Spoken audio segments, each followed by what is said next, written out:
J'ai trouvé! Clochette! Tu serais ma petite clochette!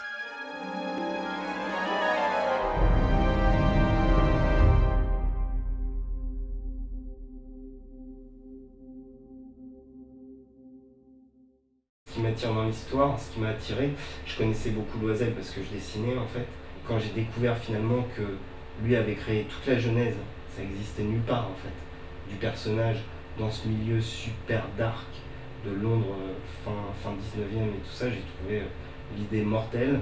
En plus avec Crochet qui est pas aussi diva que dans le Disney et tout ça, genre tu vois, moins maniéré, qui est vraiment très dur, qui aime bien tuer. Enfin, il y va quoi, à fond.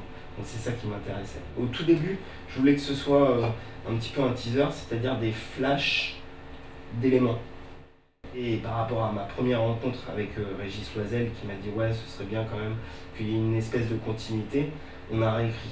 Donc il y a eu une vingtaine de trucs. Le pilote raconte principalement ce qui se passe dans le premier tome. Je voulais vraiment montrer les conditions en fait de Peter au tout début et tout. Et j'ai réécrit pas mal de scènes pour que ça fasse un petit cours, quoi. Régis, pareil, il me demandait pas mal de voir un peu le casting, tout ça. Donc il me donnait ses avis sur certains acteurs. Il me disait ah plus ça, plus pas ça, et voilà. Et je lui ai proposé Leslie, je lui ai montré un petit peu le casting sans voix en fait de Leslie qui se lève, on a fait pas mal de petits trucs comme ça. Et voilà, donc j'avais un retour par rapport à Régis, que ce soit sur le scénario et tout ça, et en même temps il me laissait vachement libre.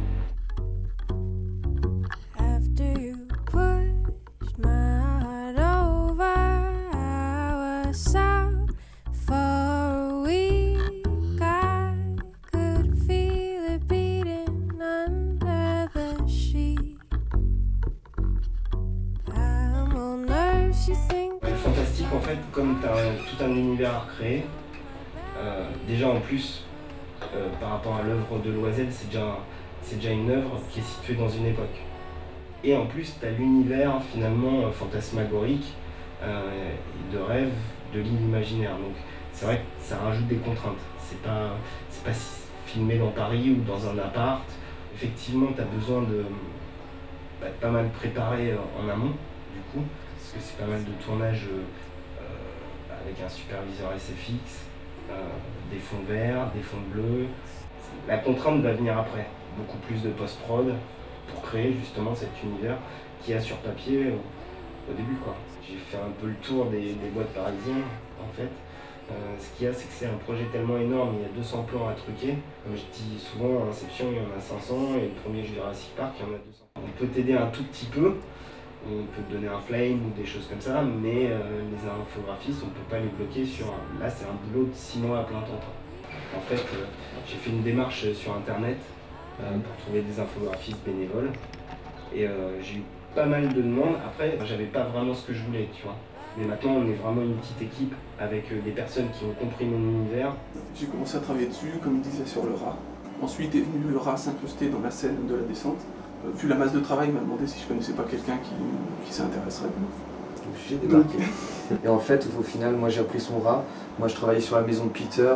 Et ben lui il a pris la maison de Peter. Du coup on s'est échangé les trucs. Je lui ai refilé la patate chaude. Moi le rat il commençait à me taper dessus, tiens. Et puis j'ai récupéré son taf. Et vice versa, donc ça a été assez marrant. Ouais. Donc là ouais, sur ce plan là, j'ai travaillé tout le premier plan. Donc église, la maison de Peter que j'ai récupérée, la maison à gauche. Et Julien a fait tout l'arrière-plan. Moi j'étais en charge de la séquence qui se passe sur l'île imaginaire, on n'avait pas de décor, donc tout était filmé sur fond bleu, donc on avait pas mal de liberté quand même. On fait quelques croquis, des concepts de forêt, des premiers tests pour essayer de trouver un peu l'esprit donc à la fois réaliste et à la fois stylisé de Loisel. En fait on a filmé le plan face à une ampoule. Finalement, ça c'est le système D, on se dit comment répercuter la lumière finalement, on va pas recréer tout, donc on a mis une ampoule et ce sera clochette, et après on l'a intégré à l'intérieur, et voilà. Après on essaye de compositer le plan pour que finalement on se dise waouh, on est dans la forêt quoi. En fait on a tout gardé, notre but c'était, on a une image, je veux cette maison à cet endroit, je veux cet arbre là. Je je veux de la neige ici. On a tout ça en fait. Et puis bah après tu rajoutes une petite touche perso et puis bah ce que Nico il veut derrière aussi quoi. Il y a un plan en plongée, gros plan, au-dessus de Clochette quoi. Et pour ce plan-là, on n'avait ni 3D, ni décor sur le tournage, rien. On avait l'actrice sur fond bleu, assise sur un bout de polystyrène. Et donc il a fallu virer tout le fond bleu et puis rajouter la jungle derrière, le rocher sur lequel elle a installé avec les racines, la mousse, les feuilles et tout, quoi. Il y a des mail paintings où il faut tout recréer. Il n'y a rien du tout à la base, quoi. Le décor est trop surréaliste, je sais pas quoi, c'est de la science-fiction pure et dure, donc il faut tout peindre. Et ça, entre les recherches graphiques, de concept avec les réalisateurs et le temps de trouver dans ce qu'on va faire, plus la réalisation de l'image, ça peut prendre 2-3 mois facile, quoi. 2 mois de recherche et 1 mois pour créer l'image, quoi. Je trouve ça hyper intéressant comme projet, parce que Le Seigneur des Anneaux, c'est le Matrix, c'est Retour vers le futur. Moi, c'est tous ces films-là qui ont bercé mon enfance, qui m'ont influencé dans le fait de vouloir faire ce métier. Et le fait de pouvoir commencer à toucher ce genre-là, c'est assez intéressant. C'est Peter quoi. Ouais. C'est pas. Bah, c'est Peter, pas tout le monde connaît Peter Pan quoi. Sauf qu'on connaît pas la partie avant où il va dans le pays imaginaire. Ça va faire 2 ans donc on est sur le projet Peter Pan. Moi, ce qui m'a fait tenir, c'est le potentiel du projet, l'ambiance, quoi, l'attente. Puis le projet, moi, m'intéresse depuis le début. J'adore la BD. Au bout de 2 ans, on commençait à avoir un petit creux. Ça devenait laborieux. On a du mal à finir nos séquences. Et c'est à ce moment-là, Nico, il a pris le parti de venir avec nous donc à Rennes. Il nous a remotivés, reboostés.